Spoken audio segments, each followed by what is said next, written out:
Welcome back to Farming with Family.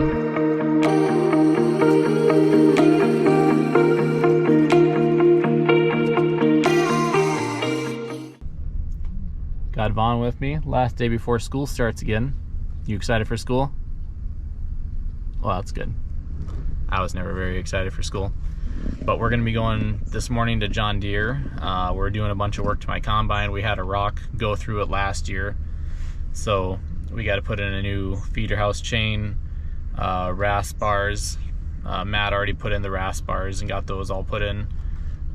We'll show you the old ones, how bent they were and dinged up they were. And then we're putting in a new concave because that got damaged too, and I'll kind of explain how all those different parts work. But we got to run to John Deere and Roscoe this morning, get that picked up, and then we'll head back and get the old concave taken out. It's kind of a two-man job just because it's so bulky and heavy. And then we'll keep working on that and kind of show you the inside guts of a combine, what that looks like and how it all works.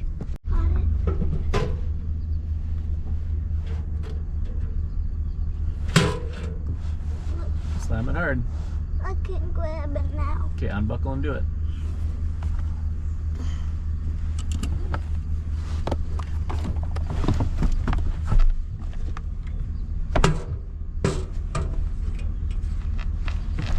All right, good job. Buckle up again.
So far, Matt replaced these rasp bars.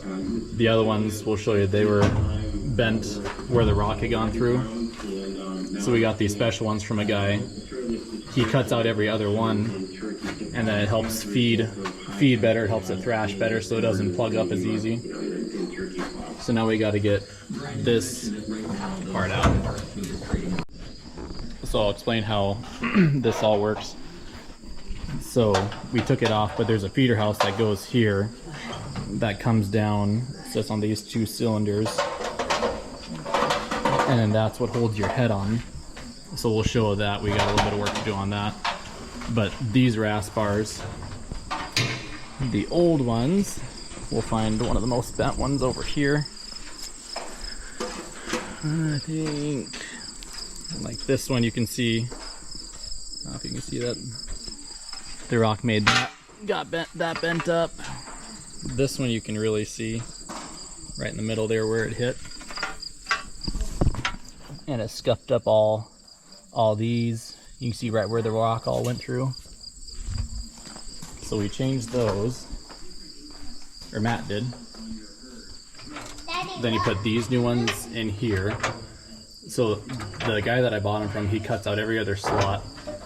It helps it pull in the grain better and a little more evenly.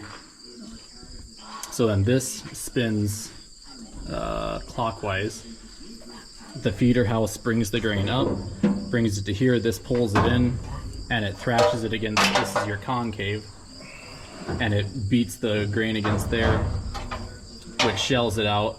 It falls through these little tiny grates, then comes down to here, to your augers.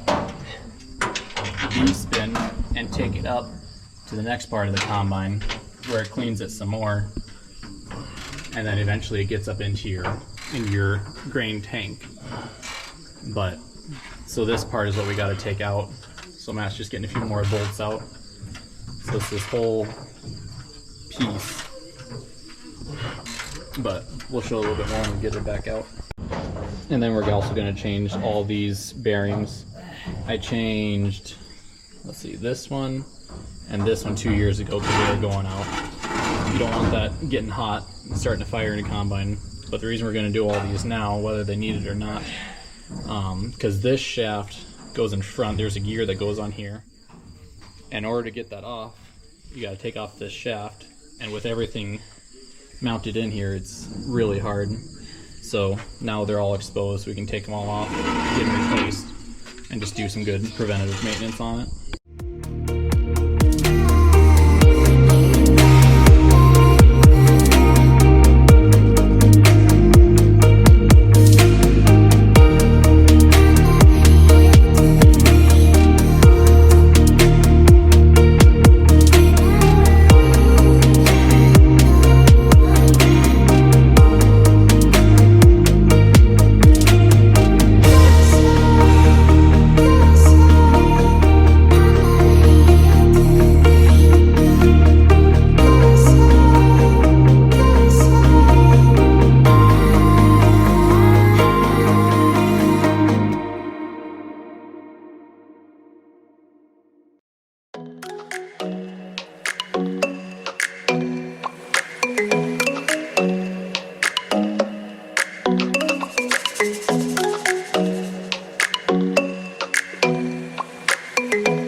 Well, we're getting closer.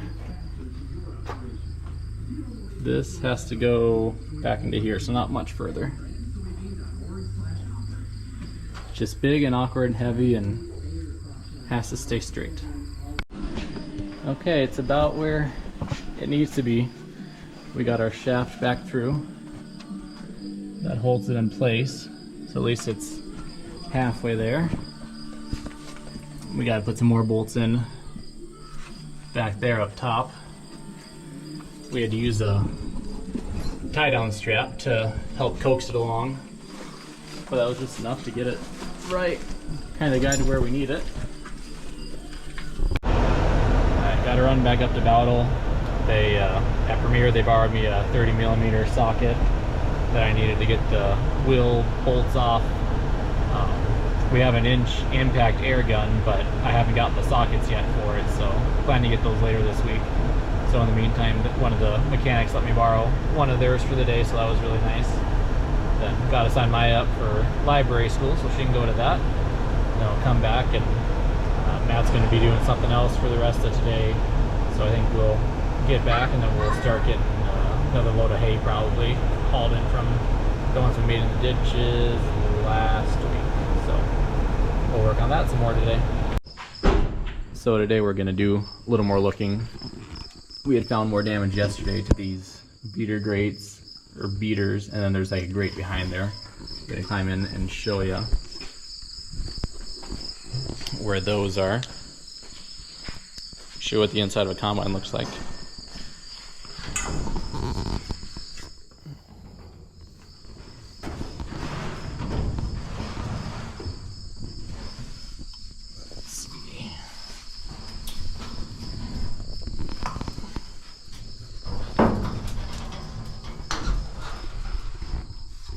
So these are the straw walkers. They're all on a shaft that spins, and so then like this one goes up, this one goes up, this one goes up, and it just keeps walking the straw because it's angled back. It walks the straw up this way, out to the back. I can show you. It goes out the back, drops down. There's a straw chopper that in each shaft that comes out the back, gets shredded into small pieces so it can get broken down a little bit easier. So I gotta go way up here. See, they do move because the belts are hooked. Go past that flap. And then you gotta go past this one. Not sure how much you can see.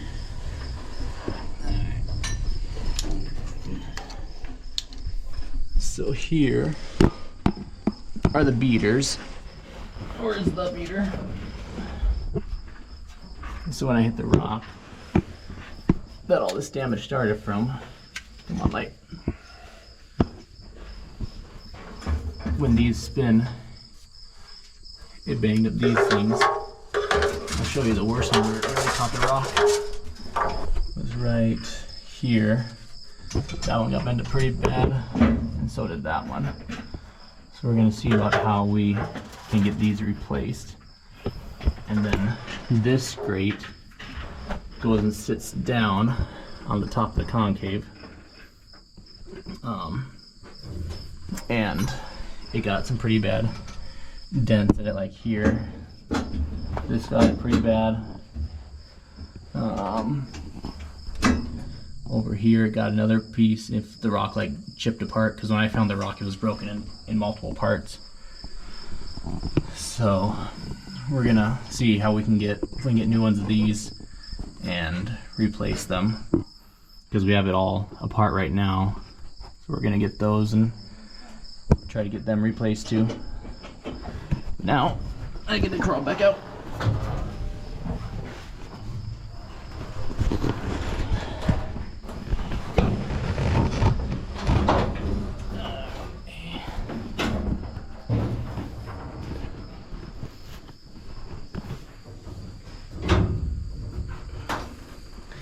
At least it's not sitting outside, and it's 95 degrees out, because then it'd be about 140 inside of there, all the metal.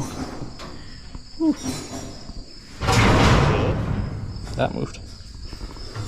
Alright, so we'll see about ordering some parts for those. But this is up where the engine part of the combine is. And then, oh yeah, I gotta look in there, in the grain bin part of it. Up here. So this is where all the grain comes in and is stored before it goes out the unloading auger. There was a hole I found last year that had rusted out over time, just from not getting cleaned out properly. And I don't think you can, well, maybe you can see this way.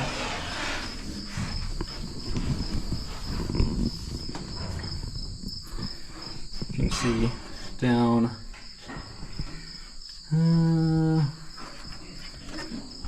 it's right down there.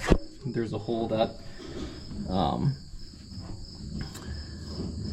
that grain will go into, and it was all plugged with old moldy grain and stuff. So I cleaned it all out last year, and we're gonna see if we can get a piece of like poly or sheet metal and some either rivets or bolts and get that covered up, because otherwise with grain coming up in here, it would just continually fall out that hole. There, you can kind of see it. It would continually fall out that hole, and then you just leave grain behind on the ground. So we'll see if we can get that replaced. And then I replaced this clean grain auger. This is what brings it from the combine after it's all been cleaned, drops it in here. So I replaced this auger. The old one was like paper thin, where this is probably maybe 1/8 of an inch. And then I replaced this tube as well, and the bearing. So that's all new, and it'll work better. The other one was the original, so time to be replaced with right about 3,000 separator hours on the combine. Combine has engine hours and separator hours, so it has a tachometer for both. Engine is just when you're driving down the road. Separators when you have the whole combine on, turning and processing grain. So your engine hours are always higher, obviously, but this one has about 3,000 separator hours on it, but done some repairs to it over the last couple of years, and so far it's still in good shape, so we'll keep it going a few more at least. Alright, so today Matt's working on the feeder house. The new feeder house chain we're getting is supposed to be here today, so he's getting all this taken apart. It's got the old chain ready to pull out. We'll just hook the new chain onto the old one and take it around, and then we're going to be replacing these sprockets because you can see they're worn. So as long as we have this all apart, this was also from the rock damage. A lot of these got bent over pretty bad, so he's going to put new sprockets on here that I ordered, and then new bearings that go inside of here just to get those replaced because they're probably original. So we're going to be doing that, and a few new like idler pulleys and stuff. I'm gonna run to John Deere, grab some parts, and then my chain is supposed to be here later today, so we'll see if we can get a little video of once that's all in. But the one I'm doing, instead of plain metal, it's got a metal insert, and then it's got poly like plastic on the outside, so it kind of has teeth, so it helps you grab the product better, and it's quieter, and it doesn't wear on your floor quite so much. So I'd heard about those, so I'm gonna give them a try, and I think that's the main thing we're working on for today, because then we have most everything in the combine put back together. We got to do a few beater blades and a grate. We got to put those in, but those won't be here till tomorrow from John Deere. So we're getting closer to the end of this project, but it just shows you how much damage one rock can do. I picked it up when I was combining corn last year. The corn was pretty short, and going at night, didn't notice I was down as close to the ground, and these gathering chains, they constantly spin. Well, they must have bumped a rock and got it up in here. It went up through the auger, went up the feeder house, and into the combine, and by the time I heard all the rattling, it was already most of the way through the combine. So, but thankfully you got insurance that can help cover stuff when you have accidents like that. So getting these things replaced and fixed up before harvest beans start. Well, we aren't working on the combine today. We're still waiting for the blades to come in for the beater, but it's raining, and we have definitely needed some rain, and we are at over 50 hundreds already, and it's still coming down very nice. So I think if we can get, I don't know, 3/4 to an inch of rain, our crop should be set. Should have a really nice harvest. It'd be nice if we could miss an early frost and just keep the beans and corn filling. Otherwise an early frost kills them, and they're kind of where they're at and they dry down, and that's what you get to harvest. So we'll find something else to do today, but probably get the combine put back together. I think parts are supposed to be here tomorrow, so we'll get them all done on Sunday, I believe. So rain isn't very exciting to other people, but for us it's something to really look forward to, since we don't have irrigation or anything. So harvest should be a good one this year.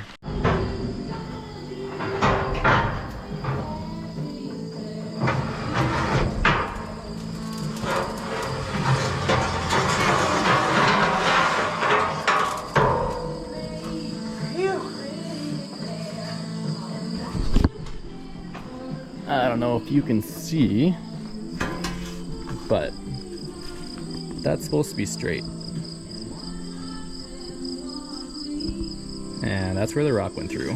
So these are the beater blades that we're taking out, and we're getting switched up. We got 5 of them out so far, 3 more to go. There's 8 total.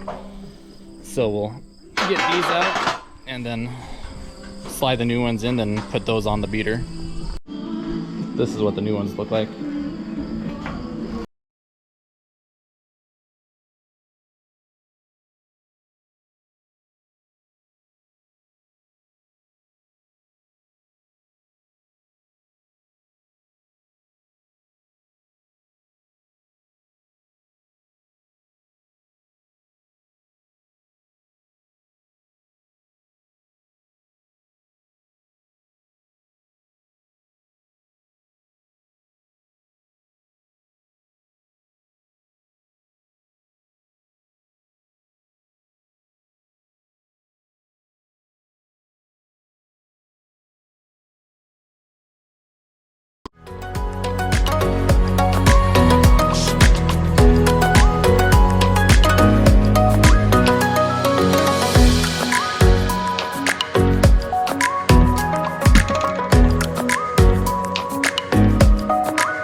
Once again, that's not supposed to be like that.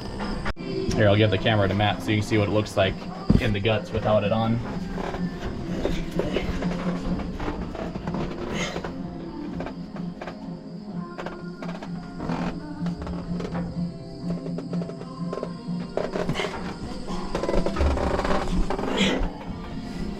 Now time to start putting it back on.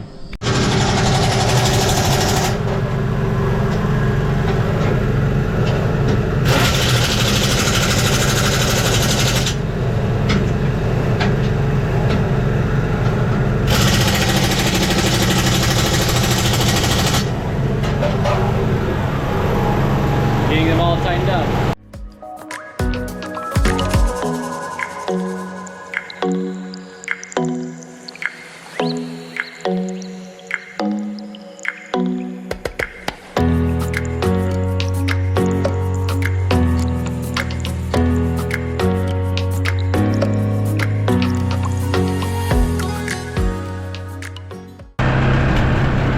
Here's all the bales that I've made and brought home. These are all the ditch hay bales.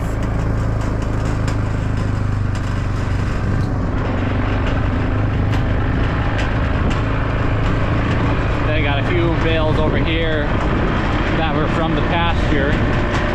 So I keep them separated just so I know which was ditch and which was pasture. Otherwise I got my little path through the old cow lot where I planted beans for the first time this year. The weeds kind of came back even though I sprayed burn down, and then I sprayed pre on them, and they still came back. So we'll definitely get them burned off next year when we put corn in that whole feedlot area. And I got a few old hay bales left over from that my dad had made in 2019. They're a little bit out. He had a really hard time making hay that year, and it was just he cut it down, then it rained on it. He had a hard time getting it dried, so the hay to start with was a little bit on the moldy side. But there's a guy that he just kind of mixes it off as part of his ration, so he's going to come this fall and get more. He had gotten some this spring, and then he wants to come back this fall and get a few more and just mix it with his feed. So I made all new hay, so I'm going to feed the new good quality stuff this year since I have plenty of it.